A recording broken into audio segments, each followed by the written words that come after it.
Hello students, this is Dr. DA. Welcome back. We're going to cover here in this recording the lecture from April 27th, 2020. The first part of this lecture was not properly recorded, and so I'm re-recording it, and then I will attach it to the rest of the class that we had on that day. We were discussing last week that there is a model called the Lewis model, where molecules can be represented by sketches called Lewis structures, in which the connections between atoms are represented by lines, single lines for single bonds, double lines for double, triple lines for triple bonds. And then unbonded electrons are shown as dots in pairs, we call them lone pairs.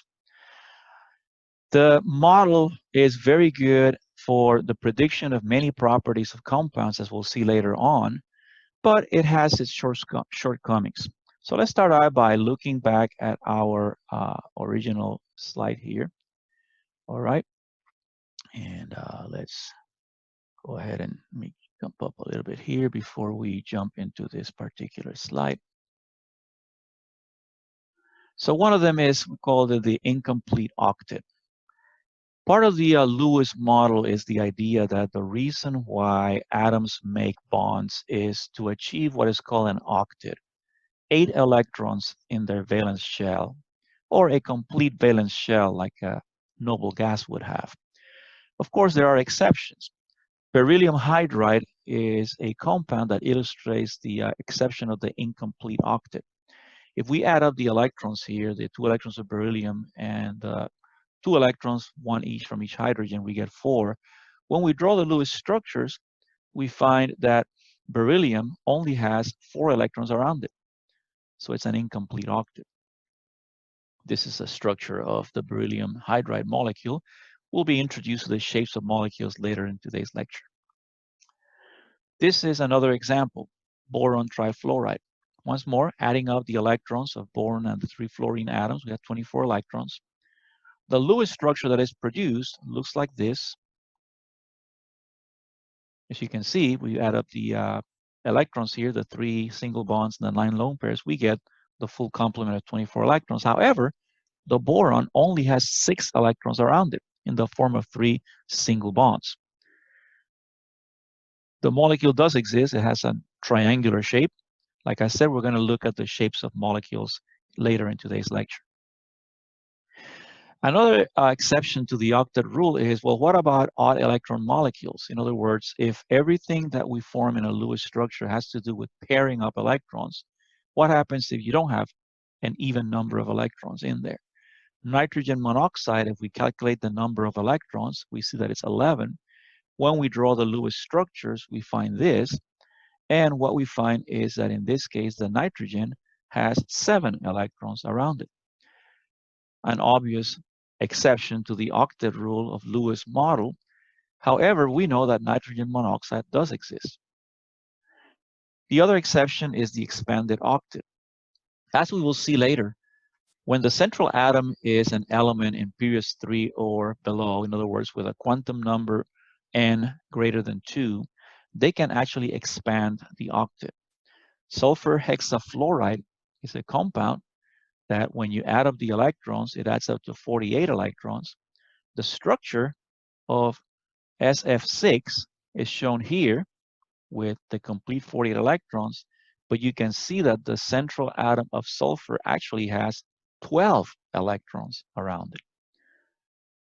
So later on, we'll explain different models as to how bonding happens, and we'll see that there are other possible explanations for how these bonding schemes can happen. In the meantime, I posted on Canvas a pre-recorded lecture where we discuss the thermodynamics of chemical bonding. Please make sure you watch this video. You're not going to need it for the next topic of discussion, which will be molecular shapes. However, before you take your next quiz, you need to watch this video and at least understand some of the concepts in bonding so that you can do well on that quiz, okay? Okay, so let's come back here to our next step. So we've developed this model called the Lewis model, but it only shows us the connections between the atoms. We would like to expand that now so that we can get more information about the nature of chemical bonding and what molecules look like. So let's go to our Unit 10 PowerPoint here. And let's look at some of the nuances of chemical bonding. All right. So the first thing we're going to do here is we're going to look at the topic of molecular shapes. Lewis structures show us the connections between the atoms in a molecule. But Lewis structures are two-dimensional. They don't give us information about the three-dimensional molecular shape of these compounds. So for that, what we do is we're going to use an expanded theory. We're going to add to the Lewis theory another theory called valence shell electron pair repulsion. That's a mouthful, VSEPR, still too long. So we're going to use the nickname of this acronym and call it VSEPR Theory. Okay, VSEPR Theory. So here's the idea. When you look at the Lewis structure, you can predict what are the number of valence electron pairs around the central atom. We're going to call these electron groups. Any lone pair of electrons on the central atom constitutes one electron group. Think of it as an electron density cloud that is generated by the wave function of these two electrons that are in there. Then let's consider each bond on the central atom, again, as one electron group. These are now electrons that are paired up, they're involved in bonding, but they are also an electron cloud that generates some charge density, which will then result in repulsion. It doesn't matter whether the electron group involved in this bonding scheme is in a single, double, or triple bond. In other words, we don't multiply them out. Any bond is considered one electron group. Look at the molecule here of nitrogen dioxide. And by the way, I could have asked you to draw the structure with its resonance structure also, if you remember what that is. If you look at the central atom of nitrogen, you can see the features of this molecule, right? First of all, we can see that there is a lone pair on the nitrogen. There's also a single bond, and then there's a double bond. For this molecule, we're going to say that there are 3 electron groups. In other words, the double bond is going to count as one electron group. Remember, those electrons are essentially tied in between those two atoms and are not going to spread out too much. So we have to count them together as one electron cloud, one electron group. We're going to watch a video now so that we can understand a little better how this function works here. All right, I'm going to move us to a video here. And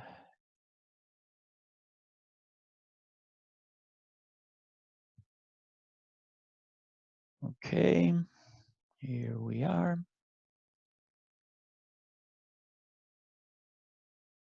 Chemists use valence shell electron pair repulsion, or VSEPR theory, to account for the shapes of molecules.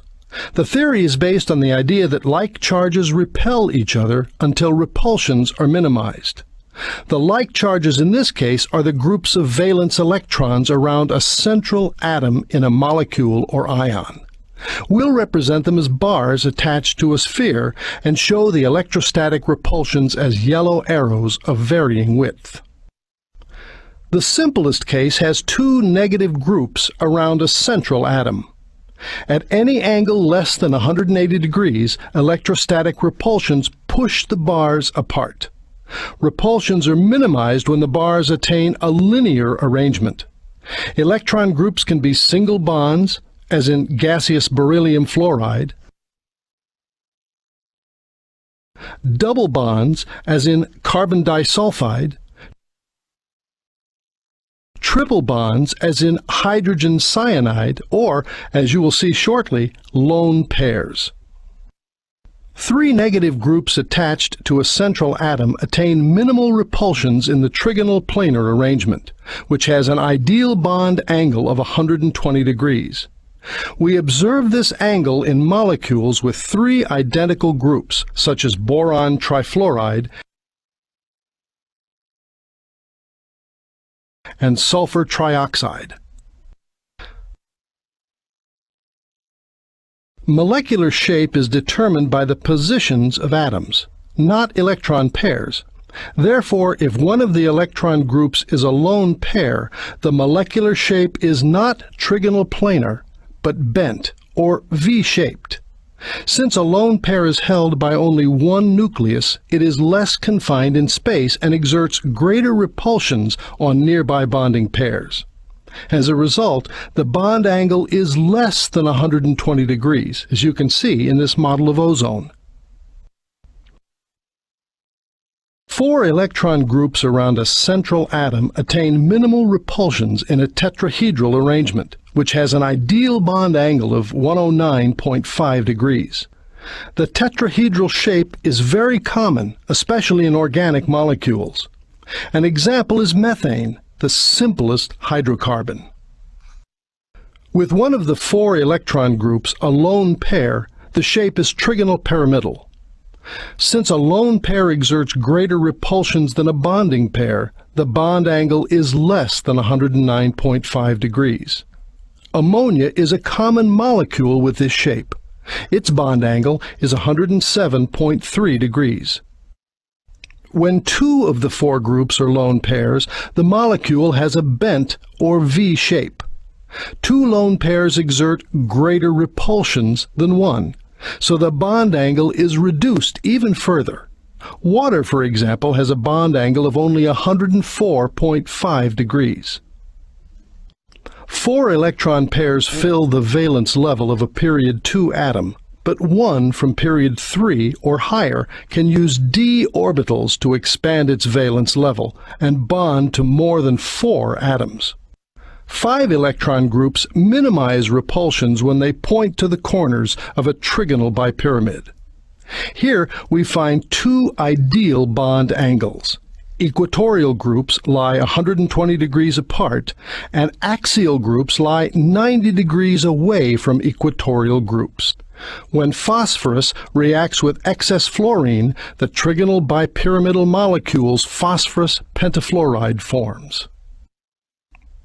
Once again, when lone pairs are present, different shapes result. But a lone pair in an axial position creates 3 strong 90-degree axial equatorial repulsions, whereas a lone pair in an equatorial position creates only 2 90-degree repulsions. Therefore, to minimize the number of 90-degree repulsions, lone pairs always occupy equatorial positions. As before, lone pair repulsions reduce all other bond angles. With one lone pair, the object has a seesaw shape. Sulfur tetrafluoride is an example. With 2 lone pairs, the object is T-shaped, and the 2 remaining angles are less than the ideal 90 degrees. Bromine trifluoride is a T-shaped molecule. The final shape in the trigonal bipyramidal arrangement occurs when a third equatorial lone pair repels the axial groups to 180 degrees. The object has a linear shape, as in the case of the triiodide ion. The final common arrangement has 6 electron groups attached to the central atom. Repulsions are minimized when the groups point to the corners of an octahedron, and thus lie 90 degrees apart. Sulfur hexafluoride has an octahedral shape. Unlike the trigonal bipyramid, all positions are equivalent in an octahedron. So one lone pair can take any position to give the square pyramidal shape, with all bond angles less than 90 degrees. Iodine pentafluoride has this shape. To minimize repulsions, a second lone pair must lie 180 degrees from the first. The 4 remaining bonding groups are repelled to the ideal 90-degree angle and define the square planar shape. Xenon tetrafluoride, one of the first noble gas compounds to be made, is a square planar molecule.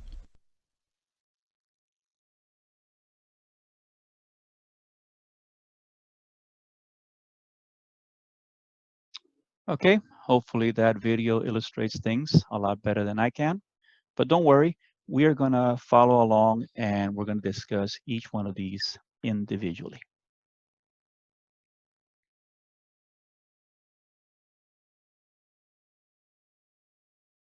So first thing we're going to do is we're going to take all these different types of shapes and organize them.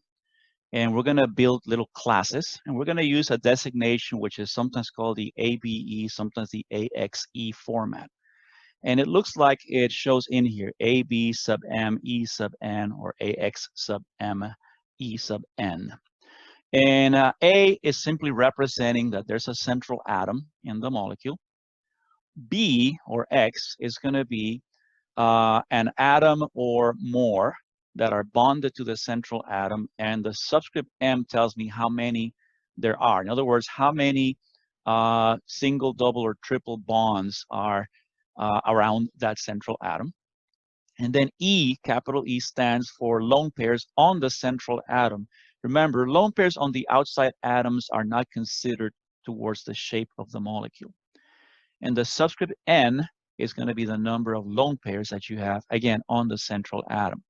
Sometimes the number of electron groups total, M plus N, is called the steric number. So let's build ourselves a little table to explain this VSEPR model, all right? What we're going to do is we're going to predict the geometry of the molecule based on the idea that the electron pairs around the central atom generate a repulsion force against each other and therefore cause the atoms around that central atom to stretch out. So the first class we're going to consider is called AB2, central atom A, and it has 2 atoms bonded to that central atom. There's no lone pairs on the central atom, and as the video showed us, the arrangement of electron pairs here is going to be linear. So a molecule that is essentially a central atom connected to 2 other atoms is going to have a linear geometry, and there will be an angle of 180 degrees between those bonds. Here's an example, beryllium chloride in the gas phase. It's almost like if you want to try this at home, get yourself some balloons and inflate them, and then kind of try to connect them at the little knots that you made to hold them in place. And you'll see how they fall into this linear geometry, much like the electron clouds around the central atom would repel each other. The next class is going to be AB3. This represents 3 atoms bonded to the central atom with no lone pairs on the central atom. In other words, a steric number of 3. In this case, the arrangement is going to be trigonal planar.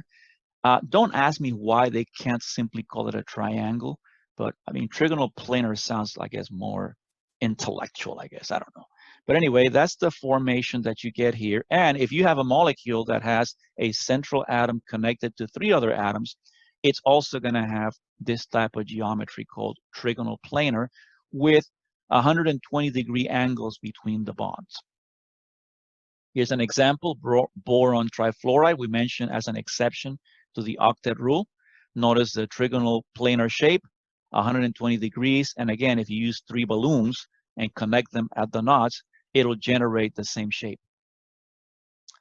The next class is AB4. This represents, again, 4 atoms bonded to the central atom with no lone pairs on the central atom. And in this case, what we generate is a tetrahedral shape. Tetrahedral means it has 4 sides. It's not a pyramid, technically. It's more like a 4-sided structure with the central atom kind of inside the 4 sides that are kind of connected to each other. The angle between these bonds would be 109.5 degrees, and a molecule made of a central atom with 4 atoms connected to it would have a tetrahedral shape. Here's an example for the famous compound methane. that powers our gas ranges and, of course, our Bunsen burners in the lab, you can see the classical tetrahedral geometry there, 109.5 degrees. Notice that it's not flat because this structure actually generates the better distance between the hydrogen atoms, between those clouds of electrons that the carbon has around it in its bonding with hydrogens. As the video explained, for atoms in the third period and below, they are able to recruit electrons from their d subshell to expand their bonding beyond the octet rule. And you can get what is called an AB5 class. This represents a central atom that has 5 atoms connected to it with no lone pairs on the central atom. The shape generated by this is called I lost my PowerPoint here. There you go. Trigonal bipyramidal or trigonal bipyramid. And what's important, as we'll see, is that there are 2 groups of electron groups in this molecule. Once more, a molecule that consists of a central atom with 5 attached atoms will have this trigonal bipyramidal shape. Here's an example of a compound formed between phosphorus and chlorine. This is PCl5, phosphorus pentachloride. And what's important to notice is that there are 2 chlorines that are, let me start this way. There are 3 chlorines that essentially form a bit of a triangle here, kind of around that central phosphorus atom. And they're on the same plane, and they are separated by 90-degree angles. By 120-degree angles. And then there are 2 other chlorines on each side of that triangle at 90 degrees from that triangular group. The chlorines that form that triangular shape are called the equatorial atoms, and the ones that are above and below that plane are called the axial atoms or groups. So there you have it. Those are 5 classes. There's one more we're going to discuss. That's AB6, where you have 6 atoms connected to the central atom, no lone pairs. And that gives us an octahedral shape in which all of the corners of the octahedron are equivalent and all the bonds are separated by 90-degree angles. Of course, a molecule that consists of a central atom with 6 atoms connected will have an octahedral shape. Here is an example from sulfur hexafluoride that we saw as an exception to the octet rule. And again, if you want to try it at home, if you can try to match 6 balloons into this shape here on the left, you will see that they will generate this octahedral geometry.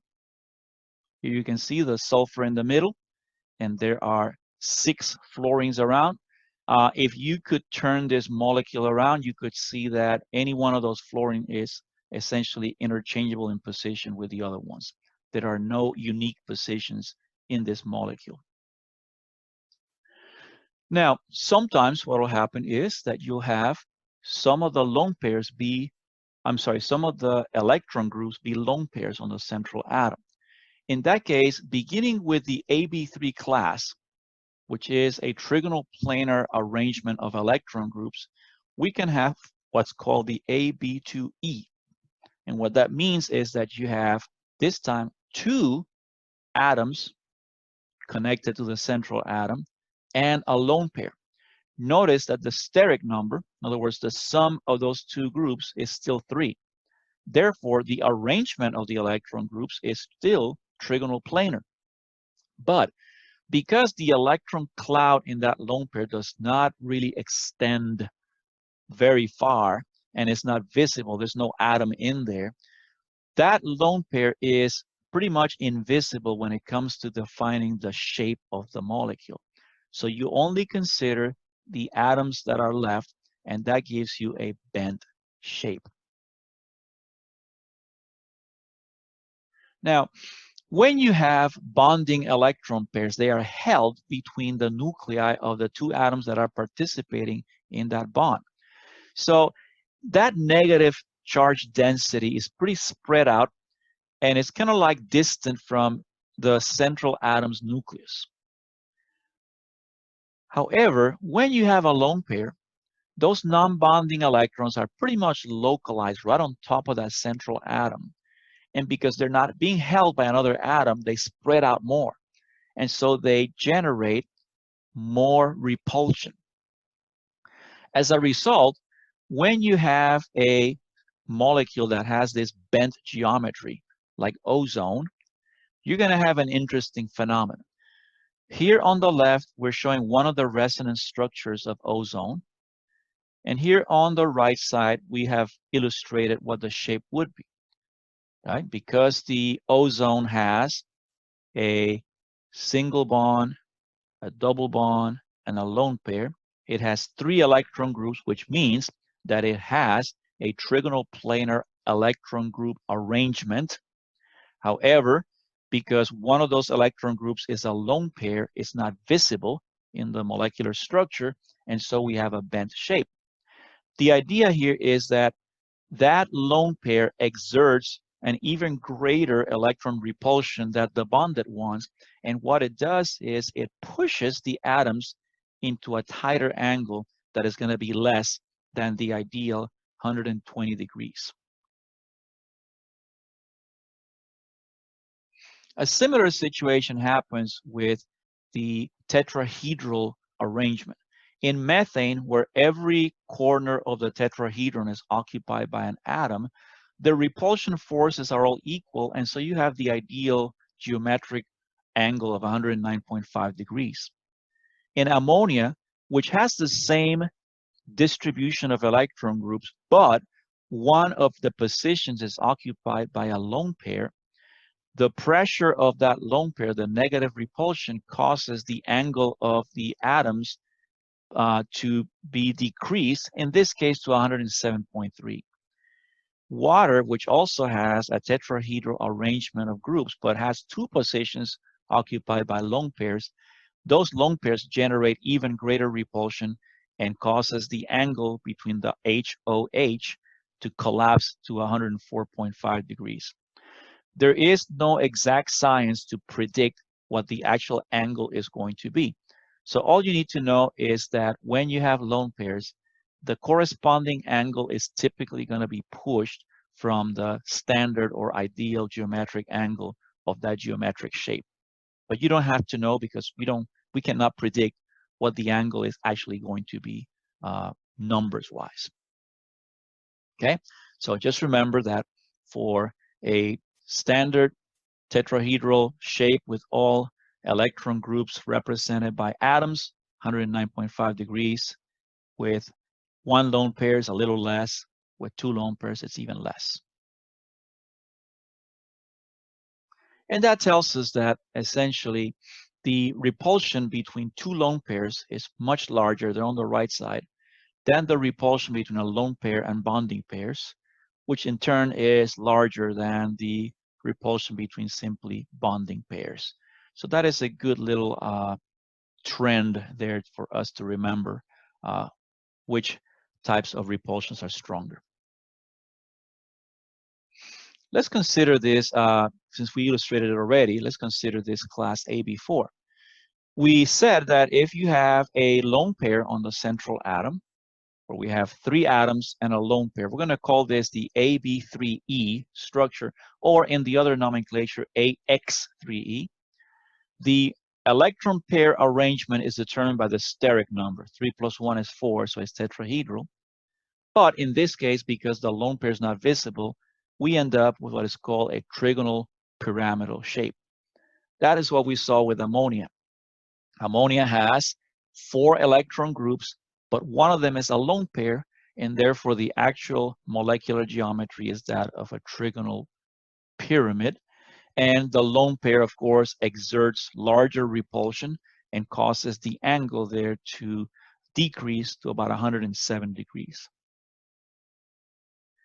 AB2E2 is a structure where you have 2 atoms bonded to the central atom and 2 lone pairs. Once more, this is still a tetrahedral arrangement of groups, but once more, because 2 of those positions are occupied by lone pairs, the actual molecular geometry defined only by the bonded atoms and the central atom, is a bent shape.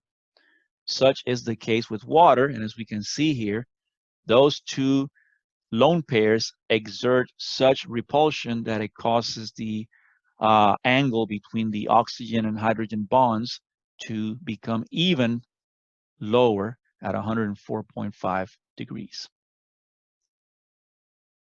All right, let's go ahead and take a 10-minute break. And when we come back, we will discuss the next set of classes here. These are the ones where you have 5 electron groups or 6 electron groups. All right, so we're going to pause here, go ahead and get started here. We hope you had a good break there. We're going to continue our presentation here. So I'm going to go ahead and start getting us back to the PowerPoint slideshow. And there we are. All right. So we said that for atoms in the third period and below, they are capable of recruiting electrons from the d subshells into bonding, and so they can expand bonding beyond the octet rule. If you have an atom that has 4 bonded atoms and a lone pair, we're going to call that structure AB4E. And like the nomenclature says, 4 bonded atoms, 1 lone pair, or AX4E. Because the steric number is still 5, the arrangement of the electron groups is trigonal bipyramidal, but the molecular geometry is not going to show that lone pair, and it's going to give us something called a distorted tetrahedron, or as we'll see, sometimes called the seesaw shape. Notice that if I have a structure, for example, here with sulfur tetrafluoride, notice that there are 2 different kinds of positions in the original trigonal bipyramid shape. There are 3 equatorial positions and 2 axial positions.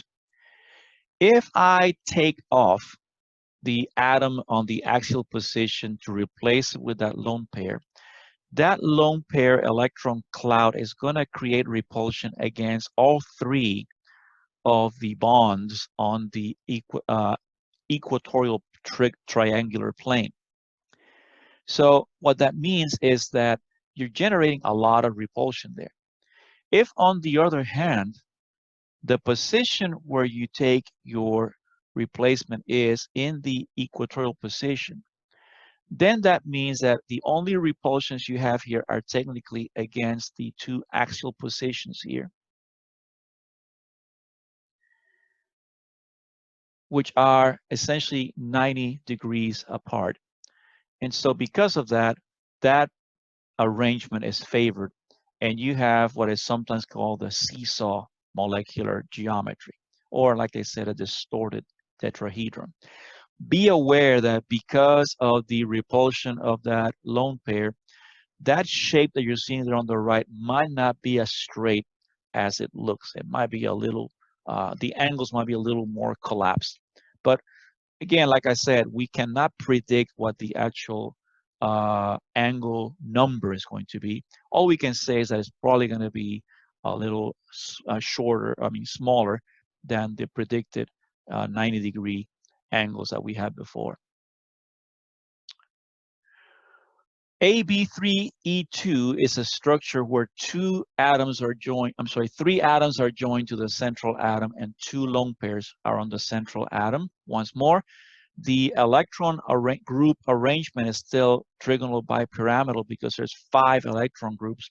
However, with the removal, or let's say the replacement of 2 positions with lone pairs, both of those positions being equatorial, what you end up with is something called a T-shape. Here is a compound between bromine and bromine trifluoride. Notice that 2 of the equatorial positions have been occupied now by lone pairs, and because those are not visible in the final structure, we get what is sometimes called a T-shaped structure. Once more, It says T-shaped, but be aware that perhaps because of the repulsions of those lone pairs, this is going probably to be, less than 90 degrees in here. And so will this guy here. Even though it looks right now like it's 90 degrees, it'll probably be less than 90 degrees in separation. AB2E3 is a structure where you have two atoms bonded to the central atom and three lone pairs. In this case, the three lone pairs are going to occupy all of the three equatorial positions. And so with what is left, you end up with a linear shape. This is an example of an interesting compound. Remember we said that noble gases do not react. They do not form compounds.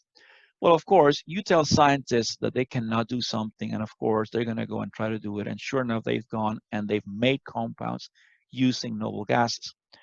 This is one of the few that are known. It's a xenon difluoride. And as you can see, it has an electron geometry of a trigonal bipyramidal structure. But because of the three lone pairs in the equatorial positions, you end up with a linear geometry for the molecule. Let's look at the variations on the AB6, that is the octahedral class.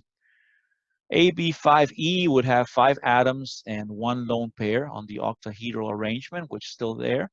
Because any one of those positions is equivalent, we just take any one of them and we're going to end up with a shape of a molecule, which will be a square pyramidal shape. You can see an example here with bromine pentafluoride, where there is a lone pair on the central bromine and 5 fluorine atoms sitting around. And as you can see, you have what we call an octahedral shape of the electron groups. But because the lone pair is not visible in the molecular arrangement, we call the molecular geometry square pyramidal. Once more, the expectation is that that bottom part, those 4 fluorines on the base of that pyramid, are probably not going to be that flat. It's probably going to be a little bit repelled by the lone pair that's on the bottom.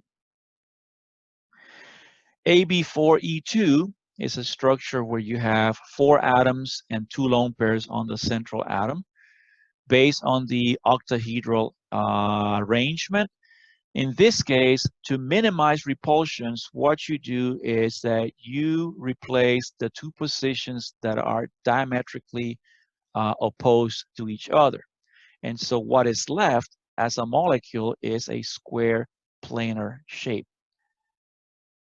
Here is another one of those noble gas compounds, xenon tetrafluoride.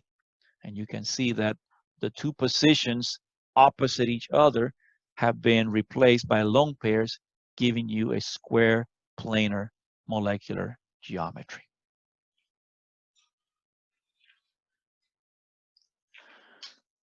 That's pretty much as far as you go. Of course, you could come up with compounds where you have the, maybe like an AB3E3 kind of thing, but I think we're going to leave it there. And here is a table from Tro that has all these things, but obviously you can't see it. So what will happen is later this week, I'm going to put on Canvas the next assignment you're going to have, where you're going to be given formulas of compounds, right? And on those formulas of compounds, what you're going to do is the following. Let me show you exactly what the process is, okay? So first, given the formula of the compound, you draw the Lewis structure. Once you have the Lewis structure, which is essentially flat, you determine the number of electron groups around the central atom. Remember, each electron group is formed by either a bonding or a lone pair, and multiple bonds count as one group. So a double, a triple, a single bond, each one of those counts as one electron group, and each lone pair counts as one electron group. And then what we do is we use a VSEPR table to determine the shape and the bond angles. During that activity, I'm going to give you a different VSEPR table because this one is very convoluted and kind of hard to follow anyway. So I'm going to give you more of a grid shape kind of table.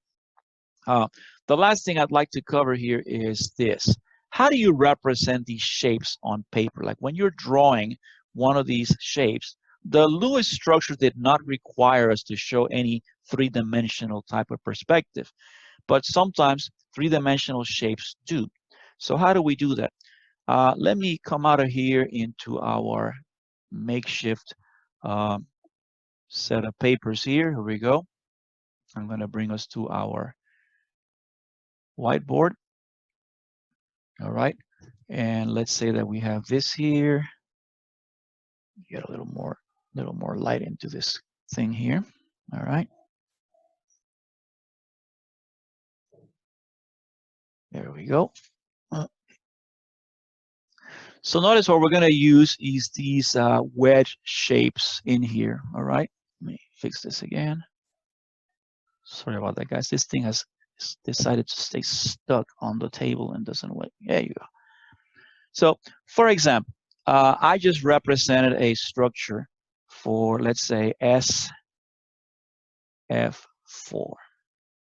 right? And we said that the Lewis structure for that was S. Then we have 4 fluorine atoms and a lone pair in here. And of course, each fluorine atom has its own complement of pairs, so we can have an octet on each. The sulfur obviously is expanding beyond the octet.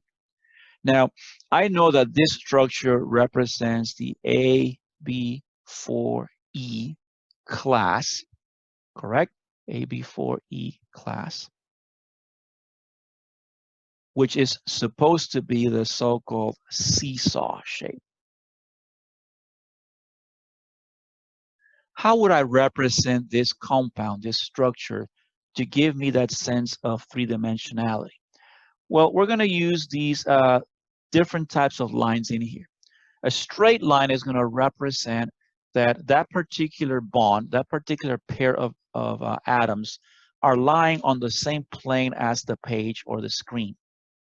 A hatched wedge is going to represent a bond that is kind of like going away from us, like almost like into the page. And a solid wedge is going to represent a bond that's coming out of the page or out of the screen. So let's use this here. And let's say, remember that you're going to have a sulfur atom. So let's say that we want to represent the linear arrangement here of the axial positions. So I'm going to put 1 fluorine here and 1 fluorine there. And this represents that these 3 atoms are on the same plane as the page that we're looking at here. Now we have a lone pair. I'm going to put it at a 90-degree angle to that. I'm going to put him in here. And I can, if I want to, I can draw a little cloud around it just to represent the repulsion. Now remember, the equatorial positions should have been forming like a triangle, right? So that means that the next 2 positions here, one of them is going to be facing at us and one of them is going to be facing away from us. So what I'm going to do is I'm going to put a hatch wedge here and put one of the fluorines in there. And then a solid wedge here and put the other fluorine in there. Not the most artistic representation, of course, but at least from the perspective of a chemist who sees this, it is understood that we're saying that these fluorine atoms in line with the sulfur and the lone pair are on the plane of the page. This fluorine atom is kind of like coming at us from the page, and this fluorine atom is going away from us like into the page. And that's how we use this kind of notation, all right? All right. So let's come back here.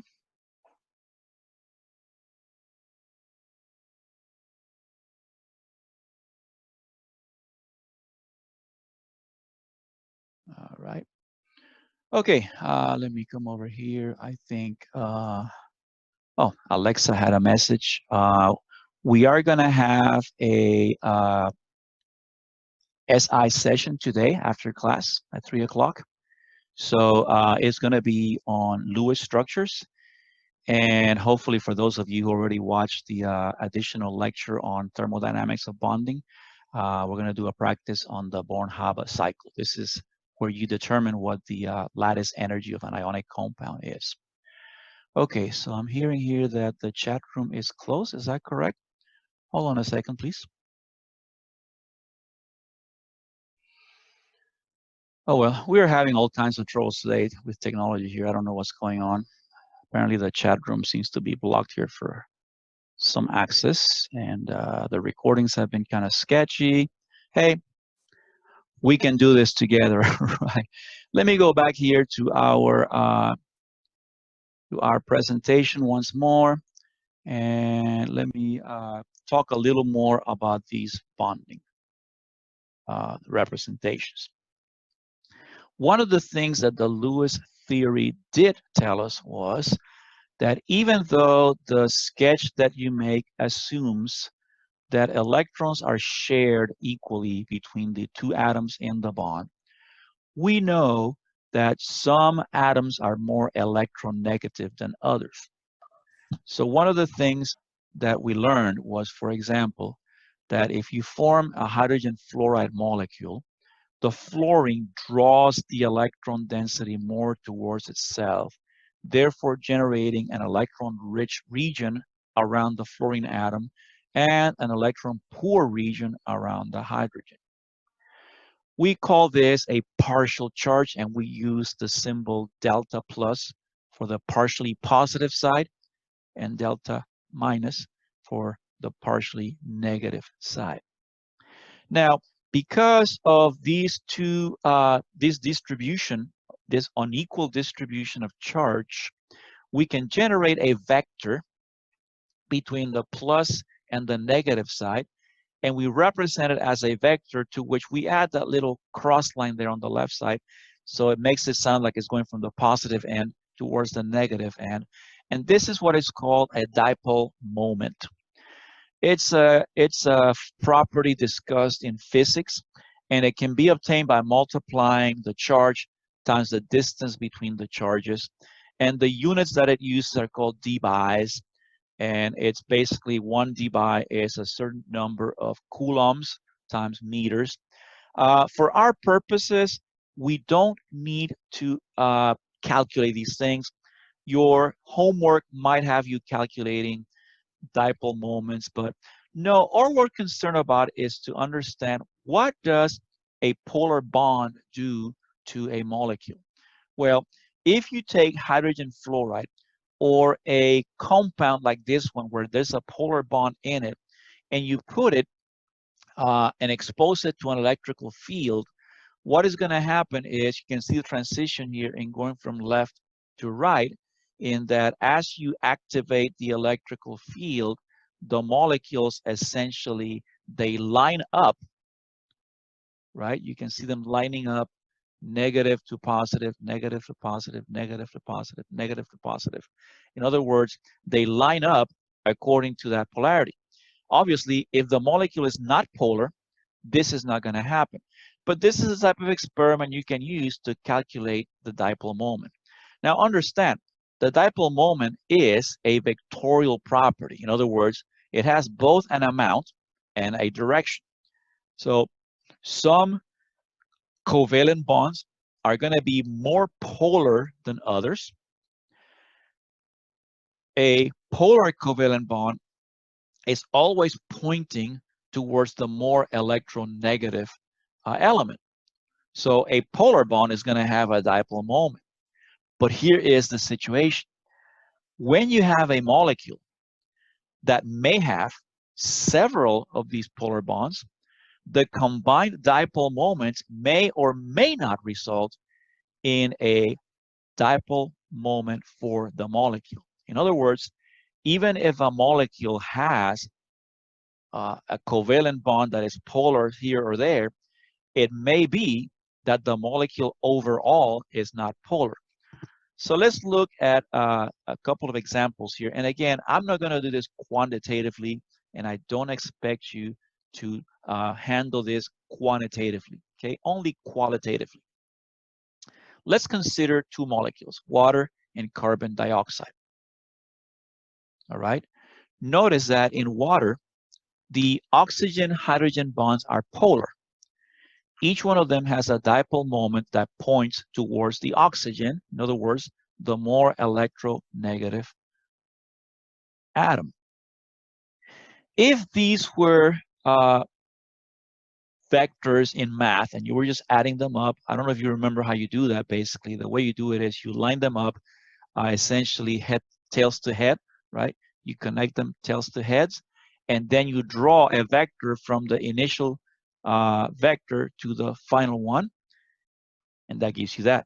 So this would be the net vector. That would be the sum of these two vectors. And of course, because they have a certain angle, you have to keep the angle between them. And so you generate a net vector, which, as you can see, tells you that the molecule overall has a dipole moment. It is net towards the oxygen, and therefore water is going to be a polar molecule. Not only does it have polar bonds, but it overall has a dipole moment. It's a polar molecule.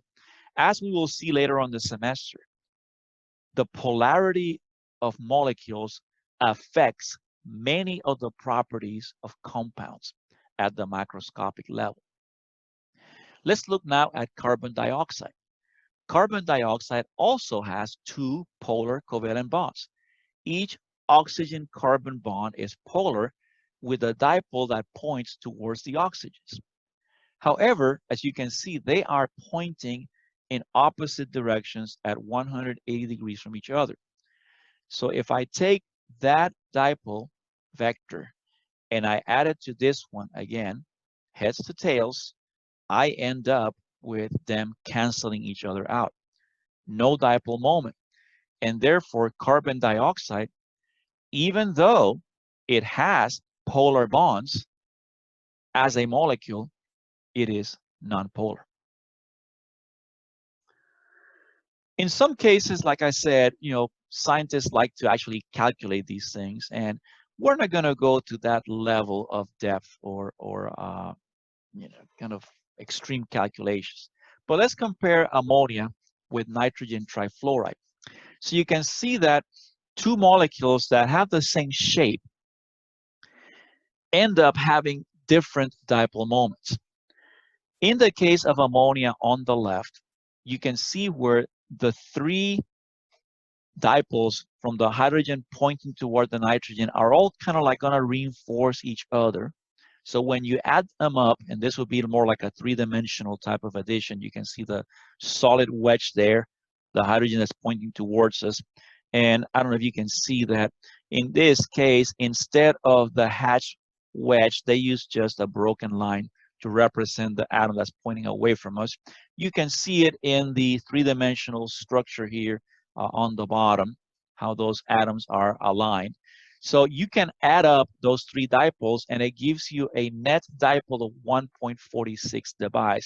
Don't worry about the units for now. Just suffice it to say, look at the length of that net dipole there. Look at the length of it. Now look at the molecule on the right, nitrogen trifluoride. In this case, because the fluorines are the more electronegative atoms, the vectors of the dipole moments of those polar bonds are pointing to the corners of that pyramid. But what happens is that in that case, mathematically, adding those vectors generates an actually smaller dipole moment. Don't worry about the amount itself, 0.24. The point is that, once more, the orientation of the polar covalent bonds in a molecule is going to have an effect on whether that molecule is polar or not overall. And even then, how polar it is going to be. These diagrams you see on the bottom are illustrations of what are called electron density maps. You can see where in the ammonia molecule, the electron density is very concentrated towards the top here, that red zone over there. Whereas in the case of the nitrogen trifluoride, it's kind of a little more dispersed. And that's why it doesn't generate the larger, net dipole for the whole molecule. Okay, so let's start wrapping things up here. And let's talk about bonding, all right?